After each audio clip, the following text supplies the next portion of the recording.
Section 7 कहता है कि जी computation of court fees, computation of fees payable on certain source. Certain source पे जितनी कोर्ट फीस लगती है, मुख्तलिफ दावों पे जो कोर्ट फीस लगती है, उसकी हम अब डिटेल पढ़ेंगे। ठीक है, कहता है मनी सूट पे, मतलब जहाँ पे आप रिकवरी ऑफ मनी का दावा करते हैं, या आपका और कोई आप सूट फाइल करते हैं। ठीक है, तो उस पे आप क्या मतलब आपका मतलब जो आप डैमेजेस का सूट करते हैं, आप कंपनसेशन का सूट करते हैं, जैसे हम 74 के तहत हम पढ़ते हैं, आपका कंट्रैक्ट रिसाइंड हो जाता है तो उसके तहत हम सूट फाइल करते हैं। तो उसको हम कैसे लगाएंगे, उसको हम कैसे फाइल करेंगे, उसका वो according to amount claim, according to amount claim. ठीक है, कि जितनी अमाउंट क्लेम की गई है उसके अकॉर्डिंग होगा। ठीक है, उसके अकॉर्डिंग होगा। अब वो क्लेम है 2 लाख तक, तो रेट होगा 7.5%। अगर वो क्लेम है 2 लाख से ज्यादा, फिर टोटल फीस होगी 15,000। ठीक है, अब देखें, पहला वो बताता है कि जी मनी सूट, मनी सूट में देखें कि आपका वो बताता है कि जी अकॉर्डिंग टू अमाउंट क्लेम। अब मैडम लुबना ने दावा किया 3 लाख का, वो कहते हैं जी मैंने मिस नईमा साहबा से 3 लाख लेना है। ठीक है, 3 लाख लेना है, तो मैडम लुबना को 3 लाख पे मतलब 7.5% के हिसाब से बनती है 22,000। तो 22,000 नहीं, उन्होंने सिर्फ 15,000 पे करना है। ठीक है, 15,000 पे करना है। इसी तरह आगे आ जाता है एन्युटीज, मेंटेनेंस और एन्युटीज। अब मेंटेनेंस जो आपकी हम पे करते हैं उसमें मतलब मेंटेनेंस का दावा हम फैमिली कोर्ट एक्ट के तहत भी करते हैं, मुस्लिम फैमिली लॉ ऑर्डिनेंस का सेक्शन 8 है। ठीक है, 8 के तहत हम मेंटेनेंस का दावा करते हैं। तो वो मेंटेनेंस आपका जो होता है वो बीवी मांग सकती है अपने बाप से, बीवी या बच्चे। ठीक है, बीवी या बच्चे अपने बाप से मांग सकते हैं, लेकिन कहीं पे ये नहीं लिखा गया कि जी बाप मांग सकता है। ये मेंटेनेंस का वो लिखा है कि जी ये बाप भी अपने बेटू से मेंटेनेंस मांग सकता है। अब बाप अपने बेटू से मेंटेनेंस मांगता है तो वो आपका आ जाता है सिविल सूट का, सिविल सूट होता है। तो सिविल सूट में जितनी वो अमाउंट मांगता है, या एनओटीज जो हम मतलब कोई बैंक वगैरह में रकम लगते हैं, एनओटी होता है आपकी फिक्स्ड सम होती है जो आपके एनुअली पे की जाती है, फिक्स सम होती है जो एनुअली आपको पे की जाती है। अब मेंटेनेंस या एनओटीज पे आपका जो कोर्ट फीस होगा वो कितनी होगा, वो होगा आपका 10 टाइम्स ऑफ अमाउंट क्लेम। ठीक है, 10 टाइम्स ऑफ अमाउंट क्लेम। अब सपोज के मतलब फादर कहता है अपने बेटे को कि जी मुझे 3 लाख रुपए पर मंथ खर्चा दें। ठीक है, तो 3 लाख को 10 पे मल्टीप्लाई करेंगे तो वो 30 लाख होगा, हो जाएगा। 30 लाख का 7.5% वो बनता है 2,25,000, उतनी देनी पड़ेगी। तो मैक्सिमम कोर्ट फीस देंगे 15,000। ठीक है, मैक्सिमम कोर्ट फीस देंगे 15,000। इसी तरह तीसरा वो बताता है कि movable property having market value. ठीक है, movable property having market value, जैसे आप मिस लुबना कार सेल करती हैं मिस नईमा को, और कार सेल करती हैं 10 लाख की। ठीक है, 7 लाख की कार सेल करती हैं, 3 लाख वो मतलब ले लेती हैं, और बकाया 4 लाख लेना होता है, फिर मुकर जाती हैं। तो मिस नईमा क्या करती है, मिस नईमा आके दावा करती हैं कि जी मैंने मिस लुबना से 7 लाख की कार ली थी, 3 लाख मैंने दे दिया, बकाया 4 लाख देना है। अब वो मुकर गई है, किसी और को सेल करना चाहती है, तो स्पेसिफिक वो आके वो क्लेम करेंगी इसी मूवेबल प्रॉपर्टी का। ठीक है, तो यहाँ पे मूवेबल प्रॉपर्टी जो इसकी मार्केट वैल्यू है उसको लेने के लिए हम मतलब कैसे होगा, जो उसकी करंट मार्केट वैल्यू होगी, जिस टाइम हम दावा प्रेजेंट कर रहे हैं, ठीक है, उस टाइम जो मार्केट वैल्यू होगी उसके अकॉर्डिंग। देखिए, यह है आपका according to such value at the date of presenting plaint, के मतलब अगर आपका मूवेबल प्रॉपर्टी जिसकी है कोई वैल्यू है, ठीक है, उसको उस टाइम करेंगे जिस टाइम वो आप प्रेजेंट कर रहे हैं, मतलब जिस टाइम आप वो मतलब दावा प्रेजेंट कर रहे हैं उस टाइम वो कार की कीमत क्या है। ठीक है, सपोज के जो कार की जो भी ठीक है, सपोज के उस टाइम कार की कीमत थी 7 लाख। ठीक है, तो 7 लाख पे आपने कोर्ट फीस लगाना है, 7 लाख पर आपका क्लेम है, 7 लाख पे आपने 7.5% के हिसाब से देखना है, तो वो बनती है 52,500। आपने 52,500 पे नहीं करना, आपने टोटल 15,000 पे करना है। वही जनरल रूल ही चलेगा। ठीक है, जनरल रूल कंसेप्ट ही चलेगा कि आपका 2 लाख तक 7.5%, 2 लाख से ज्यादा जहां पे भी होगा 15,000। ठीक है, आगे 15,000 होगा। ठीक है, आगे वो कहता है कि तीसरा भी हो गया। चौथा, चौथा ये जो है ना, ये इंपॉर्टेंट है।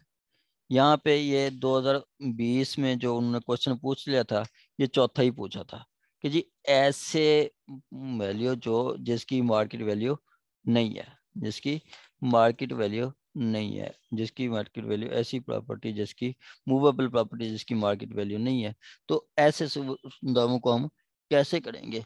तो इस पे ये 7(4) के तहत हम पे ही होता है। ठीक है, हम पे होता है कि जी हम ही उसकी अपना कर लेते हैं, हम ही उसमें आप कर लेते हैं कि जी अपनी तरफ से हम एक क्लेम लगा देते हैं। आगे कहता है जी पहला कि movable property having no market value, ऐसी प्रॉपर्टी जिसकी मार्केट वैल्यू नहीं है, या जिसके पार्टीशन सूट है या डेक्लरेशन सूट है। ठीक है, क्या, या डेक्लरेशन सूट है, या फिर आपका आ जाता है इंजंक्शन है, ईजमेंट है, या अकाउंट्स है।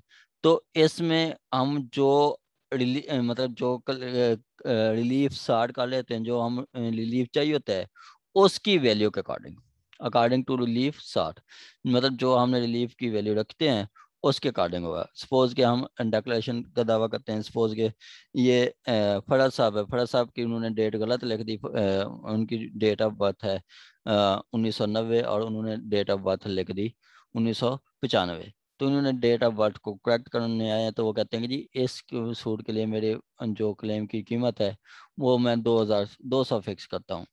ठीक है, उसके लिए मैं 200 फिक्स करता, तो उस 200 के अकॉर्डिंग हम लगाएंगे, उस 200 के तहत हम लगाएंगे।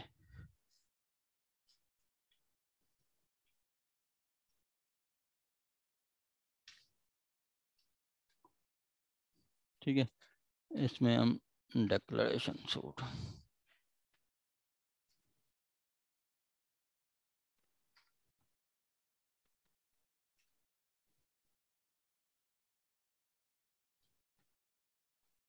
ठीक है, यहाँ पे आपको मैं एक सूट दिखाता हूँ, कोई भी देखें, बट ये कलेक्शन लीगल हेयर्स।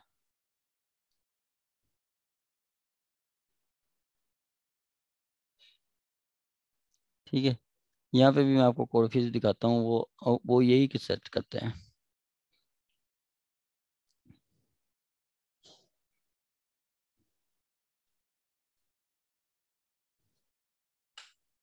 देखें कि the value of suit for the purpose of court fees fixed at ₹200। हम 200 सेट करते हैं कि जी which is exempted from court fees, तो हम उसका वो कोर्ट फीस का 200 लगाते हैं, वो आप खुद लगा सकते हैं। ठीक है, ये आपका जो है उसमें आप लगा सकते हैं। ठीक है, अब वो कहता है कि जी जो आप रिलीफ अपना जो रिलीफ मांग रहे हैं, ठीक है, उसके अकॉर्डिंग आपका कोर्ट फीस होगी, उसके अकॉर्डिंग होगी। कौन से दावे? Partition suit, declaration suit, injunction, easement और अकाउंट्स। ठीक है, अकाउंट्स, आप अकाउंट सेटल करवाना चाहते हैं, कहते हैं अकाउंट सेटल करने की जो हम वैल्यू रखते हैं वो 200 रखते हैं, जो कि एग्जम्प्टेड फ्रॉम कोर्ट फीस है। ये 7(4) के तहत हमारे पास ऑप्शन है जितनी हम खुद सेटल कर लें। आगे आपका 4A। ठीक है, 4A क्या कहता है कि जी आपका declaratory decree regarding movable property on the basis of sale, gift या मॉर्गेज। ठीक है, सेल, गिफ्ट या मॉर्गेज। देखें, कहता है आपका declaratory decree regarding movable property. ठीक है, आपका कहता है declaratory decree with without consequential relief of title immovable property based on sale, gift, exchange या mortgage according to value of property. According to value of property, जो आप value मतलब property का कर रहे हैं, जैसे प्रॉपर्टी सेल हुई है वो उसकी वैल्यू आपकी 50 लाख लगाते हैं। ठीक है, मैडम नईमा साहबा ने 2 लाख 2 एकड़ जमीन खरीदे हैं, 25 लाख का एक एकड़ है, वो 50 लाख में 2 एकड़ जमीन खरीदे हैं। ठीक है, तो उसकी डिक्लेयर करवाना कि जी मैंने ये खरीदा है, मतलब उसको डिक्लेयर करें मेरे एग्रीमेंट टू सेल को। तो क्या है, वो 50 लाख का क्लेम है तो उसको 7.5% के हिसाब से लगाएंगे, तो वो बनेगा कोई 3,75,000। वो नहीं होगा, हम टोटल 15,000 कोर्ट फीस लगाएंगे। उसके लिए हम कोर्ट में 15,000 कोर्ट फीस लगाएंगे। आगे आ जाता है 5 में बताता है कि जी सूट फॉर पोजेशन ऑफ, मतलब कब्जे का दावा, पोजेशन ऑफ लैंड, हाउस या गार्डन, लैंड हाउस या गार्डन। ठीक है, लैंड हाउस या गार्डन, उसमें हम क्या करते हैं,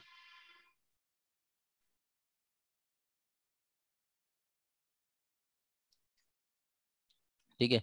अब देखें, लैंड 2 किस्म की होती है, या तो लैंड होती है आपकी बैरन लैंड, या होती है कल्टीवेटेड, काश्तकारी जमीन या बंजर जमीन। ठीक है, काश्तकारी या बंजर जमीन। अब यहाँ पे अगर देखे जाएं अटक वाली साइड पे हमारे एक दोस्त हैं, सीनियर हैं, वो भी अटक से हैं, तो वो उनकी ज़मीन वो बंजर्स हैं, बैरन लैंड्स हैं। ज़मीन अब बारिश आती है तो बन जाती है, वरना बारानी ज़मीनें हैं। ठीक है, बारिश आती है तो कुछ फसल होती है, वरना नहीं। ठीक है, और जो ज़मीनें काश्तकारी हैं, जैसे हमारा डिस्ट्रिक्ट है मेरा खां, वहाँ पे ज़मीनें काश्त कल्टिवेटेड हैं। अब कहते हैं कि जी अगर ज़मीन कल्टिवेटेड है, जिसका कोई सालाना कोई आमदन आ रही है, तो उसका पोजेशन का दावा करना है, तो उसके लिए हम कोर्ट फीस लैदा रखते हैं, और जिसके से कोई कोर्ट फीस नहीं आ रही, उसके लिए हम कोर्ट फीस लैदा रखते हैं। अब जिससे सॉरी रेवेन्यू जिससे आ रही है, जिससे रेवेन्यू आ रही है, ठीक है, जिससे रेवेन्यू आ रही है, उसके लिए हम कोर्ट फीस लगते हैं। वो कहता है कि जी प्रॉफिट और हैविंग प्रॉफिट, तो उसकी जो प्रॉफिट है, प्रॉफिट का 15 टाइम्स, 15 गुना। ठीक है, प्रॉफिट का 15 गुना, जैसे वो सालाना प्रॉफिट कमा रही है, आपकी वो जमीन प्रॉफिट पर ईयर, वो आपका सालाना प्रॉफिट कमा रही है 1 लाख। ठीक है, 1 लाख को आप जरा देंगे 15 पे 15 टाइम्स, तो वो हो जाएगा 15 लाख। 15 लाख का 7.5% निकालेंगे, ठीक है, तो वो आ जाता है 1 लाख, मतलब आपका 1,12,500। ठीक है, 1,12,000। तो 1,12,000 को और फीस नहीं पे करेंगे आप, टोटल 15,000 पे करेंगे। और ऐसी जमीन जिसकी से कोई प्रॉफिट नहीं आ रहा, कोई बंजर जमीन है, उसके पोजेशन का दावा करेंगे, तो उसकी जो मार्केट वैल्यू है, आज उसकी मार्केट वैल्यू 2 लाख है, तो उसकी 2 लाख के को जराब देंगे 7.5 से, तो वो 15,000 हो जाएगी। ठीक है, इसी तरह हाउस और गार्डन है, ठीक है, तो उसकी भी मार्केट वैल्यू, उसकी भी मार्केट वैल्यू के हिसाब से। ठीक है, ये हम पढ़े 5। ठीक है, आपको मैं बहुत आसान करके बताया हुआ है, बहुत आसान करके।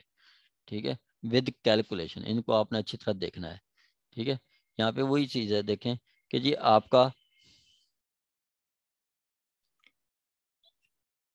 सूट और पोजेशन लैंड गार्डन वगैरह according to subject matter deemed, अब प्रॉफिट है तो उसके प्रॉफिट के हिसाब से, और प्रॉफिट नहीं है तो उसकी मार्केट वैल्यू के हिसाब से।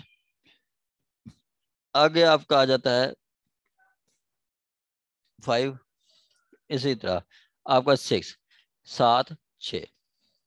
ठीक है, आपका सेक्शन 7 और उसका सब सेक्शन 6।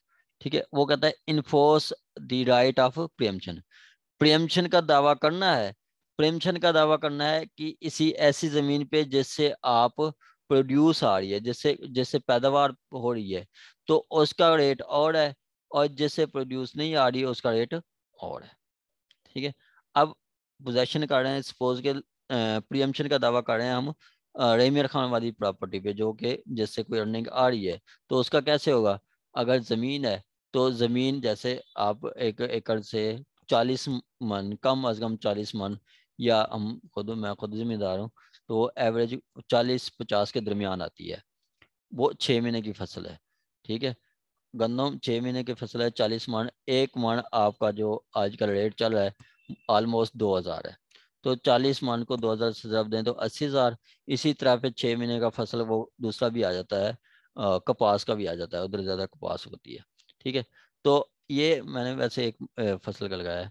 अब 80,000 मतलब आ रहा है फसल का, उस 80,000 को की प्रोड्यूस को हम 7.5% से हिसाब करेंगे, तो उसके अकॉर्डिंग होगा, ठीक है। जितनी मतलब उसका रेंट प्रोड्यूस है वो जो है उसके अकॉर्डिंग होगा, उसके अकॉर्डिंग होगा।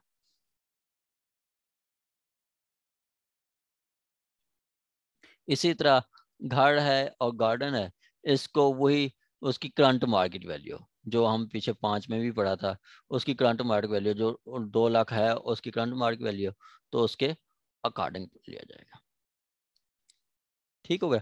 इसी तरह आपका आ जाता है जी 7-7, ठीक है।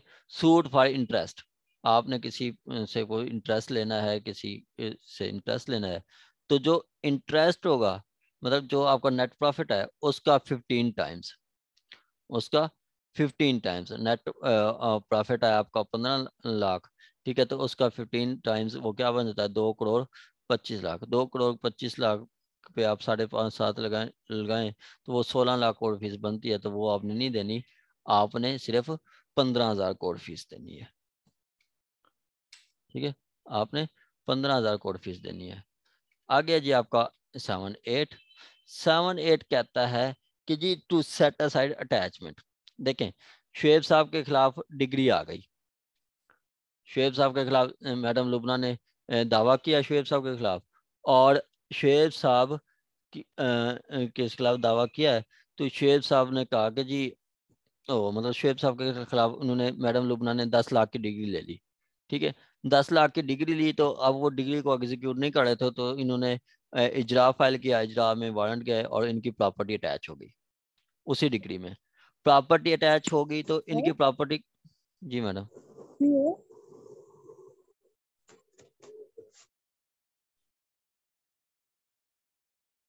चले। अब शुएब साहब की प्रॉपर्टी अटैच हो गई 10 लाख की, 10 लाख की प्रॉपर्टी अटैच होगी, तो जितने की अमाउंट प्रॉपर्टी अटैच हुई है उसके हिसाब से कोर्ट फीस होगी, ठीक है। जितने की प्रॉपर्टी अटैच हुई है उतनी की। आपको सपोज कि इनकी 3 लाख की प्रॉपर्टी अटैच हुई, तो वो आपकी उसको 7.5% के हिसाब से देखा जाएगा। उसमें से आपका जो बनेगी वो मतलब अगर कम है तो मतलब 15,000 से कम है तो उतनी, वरना मैक्सिमम 15,000, ठीक है। सपोज कि 1 लाख की प्रॉपर्टी अटैच हुई है, तो 7.5 से 7.5% के हिसाब से 15,500 7,500 बनता था, वो नहीं होगा आपका, वही होगा। अगर ज्यादा होती तो फिर 15,000 देना होता। सिंपली वही फार्मूला चल रहा है कि जी अगर है आपका 15,000 से कम तो उतनी होगी, नहीं तो मैक्सिमम आपने 15,000 देनी है। इसी तरह आपका एक प्रॉपर्टी मॉर्गेज करते हैं, मैडम लुबना को पैसा चाहिए, 15 लाख चाहिए, ठीक है। और इनके पास और कोई सोर्स नहीं है, वो सिवाय ये कि जी उनके पास 2 एकड़ ज़मीन है। अब ये 2 एकड़ ज़मीन लेके जाती हैं शुएब साहब के पास, कहती हैं कि ये ज़मीन मेरी रखें, आप इससे जो मुनाफा आता है वो कमाएं, मुझे 15 लाख अर्जेंट चाहिए, वो मुझे दे दें। तो ये इनका मॉर्गेज डीड हो जाती है, ये अपनी ज़मीन रहन पे रख देती हैं और अपनी प्रॉपर्टी दे देती हैं शुएब साहब को, ठीक है। अब शुएब साहब क्या करते हैं कि मुकर्रर 2 साल के लिए थी, 2 साल तक ये पेमेंट वापस नहीं करते, तो शुएब साहब सूट पर फोर क्लियर कर सकते हैं, ठीक है। सूट पर फोर क्लियर कर सकते हैं कि जी जितनी देर वो मुझे पेमेंट नहीं देती, मुझे राइट दिया जाएगा कि मैं इनकी प्रॉपर्टी जब्त कर लूँ, फोल क्लियर कर लूँ।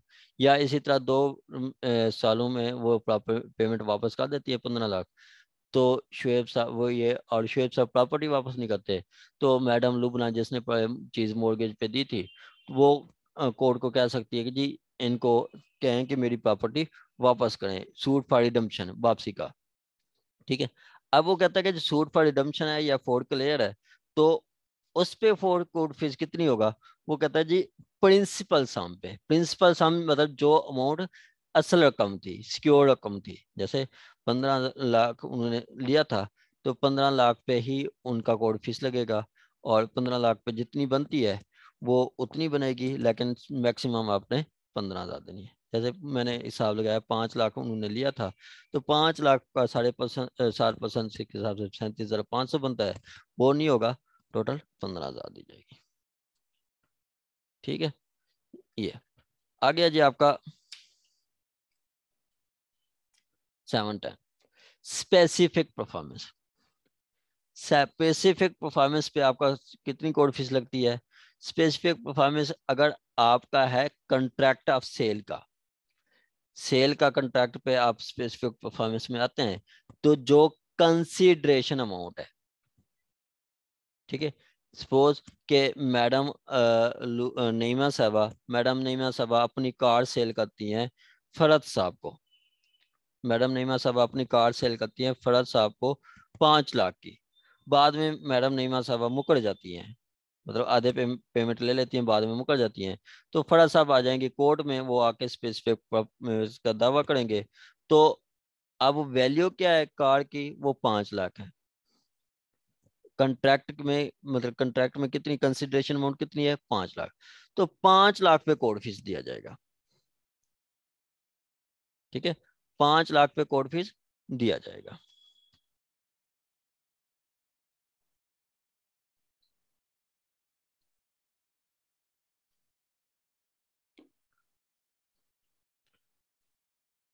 ठीक हो गया।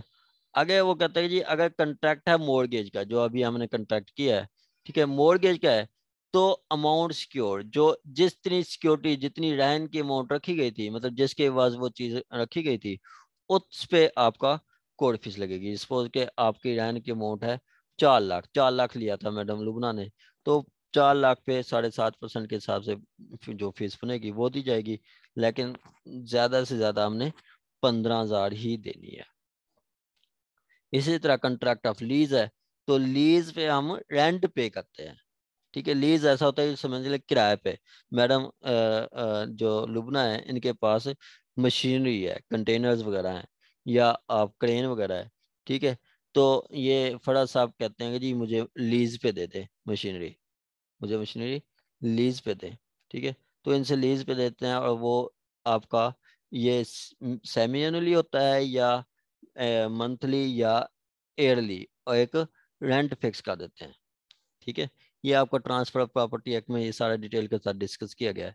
ठीक है, अब लीज में रेंट होता है, तो रेंट जो आपका सालाना होता है उसके अकॉर्डिंग, मतलब पहला साल का जो रेंट है, सपोज के फर्स्ट ईयर का रेंट उन्होंने 10 लाख देना है, ओ सॉरी 1 लाख देना है, तो 1 लाख की 7.5% के हिसाब से 7,500 बनती है, तो उतनी कोर्ट फीस होती।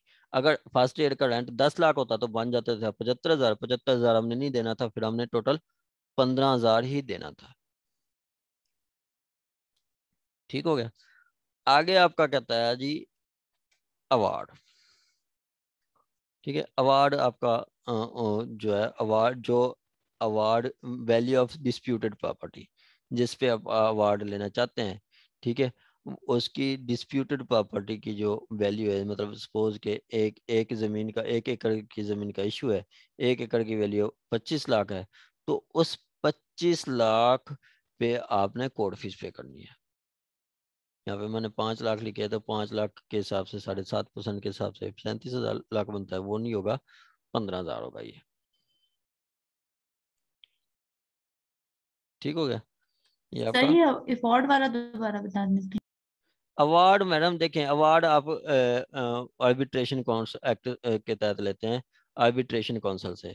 ठीक है, आपका कोई डिस्प्यूट है जमीन का, तो वो आप अवार्ड के लिए ले जाते हैं। डिस्प्यूट कितने का है, 1 एकड़ जमीन का है, उसकी 1 एकड़ जमीन की वैल्यू कितनी है, 10 लाख, 15 लाख, 20 लाख।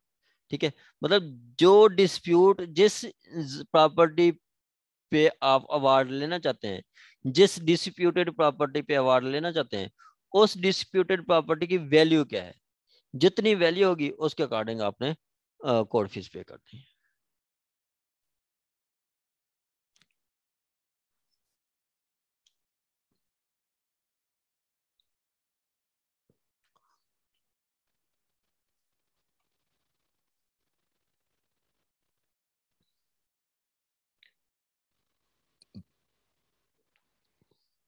सर अवार्ड तो हम आर्बिट्रेशन काउंसिल में, जो आर्बिट्रेशन जो होती है उससे लेते हैं ना।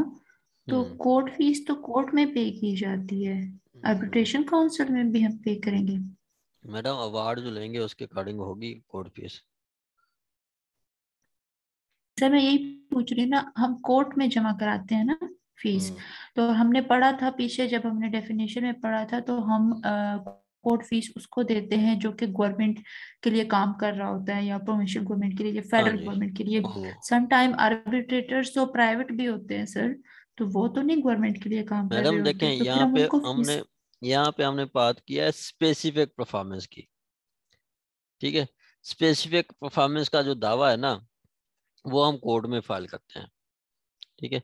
स्पेसिफिक परफॉर्मेंस का दावा हम कोर्ट में फाइल करते हैं, और स्पेसिफिक परफॉर्मेंस का दावा जो कोर्ट में फाइल करते हैं ना, उसके अकॉर्डिंग ये आपने मतलब कोर्ट पे ही मतलब पे करना होता है। कि अब एक अवार्ड सपोज दे दिया है, हम कहते हैं कि वो अवार्ड नहीं ठीक, उसको आप कोर्ट में चैलेंज करते हैं, तो जो अवार्ड में दिया गया उसकी डिस्प्यूटेड अमाउंट होगी, उसको हम उसका दिया जाएगा। ठीक है।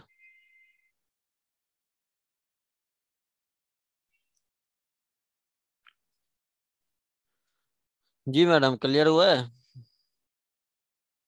जी सर, ओके। आप ये कह रहे हैं ना कि हम अवार्ड लेके आ गए हैं हम्म। आर्बिट्रेशन काउंसिल से, अब हमने अवार्ड की जो हमें रकम है उसके ऊपर डिस्प्यूट है, उसके ऊपर जब केस फाइल होता है, तो वो अवार्ड की जितनी की पूरी कीमत है हाँ। हम उसके ऊपर फीस दें। हाँ जी। ठीक है। आगे आपका कहता है आपका 11।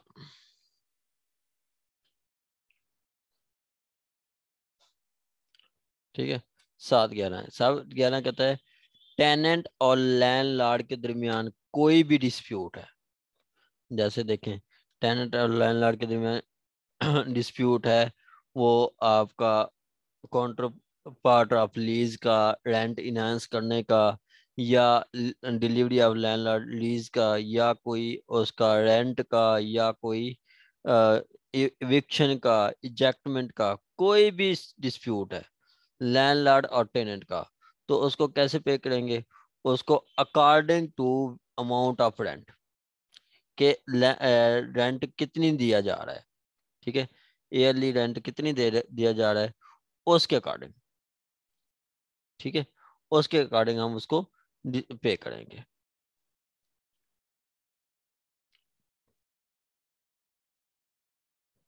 ठीक हो गया। अमाउंट ऑफ रेंट 2,000 रुपये हम दे रहे हैं, तो वो देखें। अब सपोज के आपका मंथली रेंट है आपका 20,000, और ईयरली रेंट कितनी हो गया, 2,40,000। 2,40,000 पे हम 7.5% के हिसाब से आपका अवार्ड देंगे। 2,40,000 के हिसाब से हम मतलब वो बनती है 18,000, तो हम 18,000 नहीं 15,000 देंगे। ठीक है। हम 15,000 देंगे। ठीक है। आगे आपका आ जाता है 7-12। ठीक है। 7-12 कहते हैं कि जी इनके अलावा कोई भी सूट है तो। ठीक है। कि कहता है जी in suit not expressly in this section, कि मतलब सेक्शन 7 में कोई डिस्कस की गए इनके अलावा जो सूट है। ठीक है। According to value claimed, according to value claimed, but such value shall not less than the value which attract the court fees of amount less than 15 रुपए। अब हम देखें ये 200 रुपये क्यों लगाते हैं, ये 200 रुपये क्यों लगाते हैं? अब देखें कि मैं इधर दिखाता हूँ कि हमने लगाया कि जी हमारी वो हम क्लेम की उम्र 200 लगाते हैं। ठीक है। हम 200 लगाते हैं, या इधर और मैं दिखाऊँ आपको, ये देखें यहाँ पे भी लीगल एज है, तो वहाँ पे भी मैंने 200 लगाया होगा।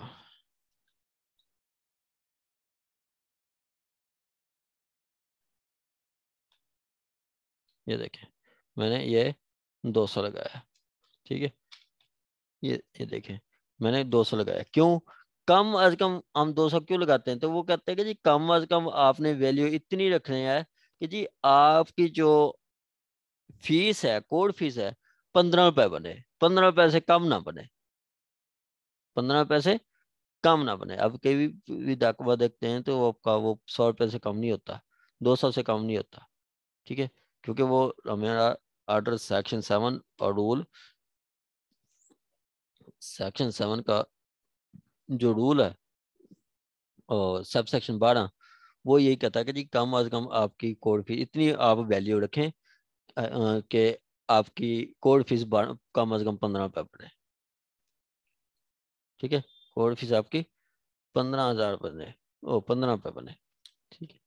अब ये मैंने आपको इधर करके दिया है, ठीक है। वो देखें कि जी इनके अलावा जितनी भी जहाँ पे भी कोड फीस नहीं बताई गई, ठीक है, उन दावा में क्लेम या सब्जेक्ट मैटर की वैल्यू इतनी सेटल करना है कि कम अज कम कोड फीस 15 रुपए बने, ठीक है, कम अज कम कोड फीस 15 बने। इसलिए हम दावे या की वैल्यू 200 रुपये लगाते हैं। 200 को अगर जरूरत दें 7.5% के हिसाब से तो वो 15 ही बनता है, ठीक है, वो 15 ही बनता है। अब मोस्ट इंपॉर्टेंट है सेक्शन 11, मोस्ट इंपॉर्टेंट, इन्हीं में से हर साल क्वेश्चन आता है, ठीक है। अभी भी उन्होंने पूछा था कि जी कौन सा दावा है कि आप मतलब 7/4 को आप डिस्कस करें, जहाँ पे आप कोड फीस 7/4 के दावे की बताएं कोड फीस कितनी बनती है, 7/4 के दावे की कोड फीस कितनी बनती है। मैं आपको एक दफा फिर बता देता हूँ कि जी आपका देखें, ये मेरे से नहीं में बाद में आई थी, तो कहता है जनरल कंसेप्ट क्या है कि जी हमारा एक कोअबुलेशन ऑर्डर आया था, उसके तहत आपका ऑर्डिनेंस आया था जिया के दौर में कि जी आपका कोर्ट फीस जो है वो 25,000 तक कोई कोर्ट फीस नहीं है। इसी तरह आपका क्रिमिनल केसेस में भी कोई कोर्ट फीस नहीं है, क्रिमिनल केसेस में भी कोई कोर्ट फीस नहीं है, ठीक हो गया। आगे कहता है जी आपका कोर्ट फीस जो है जहाँ पे क्लेम है 2 लाख तक तो 7.5% का रेट होगा, और जहाँ पे क्लेम है मतलब 2 लाख से ज्यादा है तो आपने मैक्सिमम कोर्ट फीस 15,000 देनी है, ठीक हो गया। मनी सूट में आपने जितनी अमाउंट क्लेम किया उसके अकॉर्डिंग होगा। मेंटेनेंस सूट में आपका मेंटेनेंस की या एन्युटीज की जो अमाउंट है उसका 15 गुना 10 गुना लगा के आपने कोर्ट फीस देनी है। इसी तरह जिसकी मार्केट वैल्यू है उसकी अकॉर्डिंग टू मार्केट वैल्यू होगी। इसी तरह आपका इन दावों में आपकी कोर्ट फीस खुद सेटल करते हैं, पार्टीशन सूट में, डेक्लेरेशन सूट में, इंजंक्शन में, या आप ईजमेंट में, अकाउंट्स में, ठीक है। इसमें आप खुद कोर्ट फीस लगाते हैं कि जी हम अपने वैल्यू क्लेम की वैल्यू 200 लगाते हैं, ठीक है, तो उस जो विच इज एग्जाम्प्टेड फ्रॉम कोर्ट, ठीक है, विच इज एग्जाम्प्टेड फ्रॉम कोर्ट। आगे वो बताता है कि डिक्लेरेटरी डिग्री इमूवेबल प्रॉपर्टी की, इमूवेबल प्रॉपर्टी की डिक्लेरेटरी डिग्री पे जो प्रॉपर्टी की वैल्यू है उतनी ही आपकी कोर्ट फीस होगी, उस वैल्यू के अकॉर्डिंग होगी।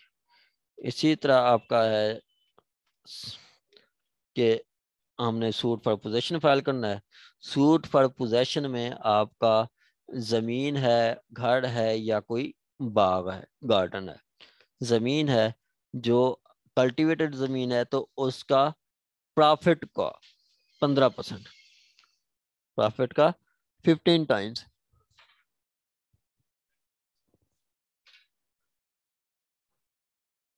प्रॉफिट का 15 टाइम्स, ठीक हो गया। इसी तरह आपका वो लैंड अगर बगैर बैरन लैंड है, ठीक है, वो बैरन लैंड है जिसका कोई प्रॉफिट नहीं आ रहा, तो उसका जो मार्केट वैल्यू होगी उस जमीन की उसकी अकॉर्डिंग कोर्ट फीस ली जाएगी। इसी तरह आपका घर है या गार्डन है उस पे हम उतनी कोर्ट फीस लेंगे जो आपकी जो घर की या गार्डन की मार्केट वैल्यू है उसके अकॉर्डिंग कोर्ट फीस लेंगे, ठीक है, उसके अकॉर्डिंग हम कोर्ट फीस लेंगे। उसके बाद वो कहता है आपका कि 5 में कि प्रियम्पशन का दावा, ठीक है, प्रियम्पशन का दावा है तो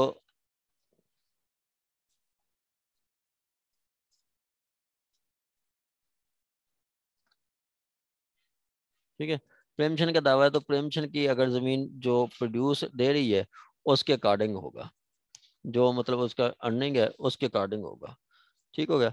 उसके बाद वो कहता है आपका सूट फॉर इंटरेस्ट है, इंटरेस्ट है तो जितनी प्रॉफिट आपने लेना है उस इंटरेस्ट पे, ठीक है, उसके अकॉर्डिंग आपने लेना है। उसके बाद अगर अटैचमेंट को सेट असाइड कराना है तो जितनी अटैचमेंट की अमाउंट है, मतलब जितनी की प्रॉपर्टी आपकी अटैच हुई है, जितनी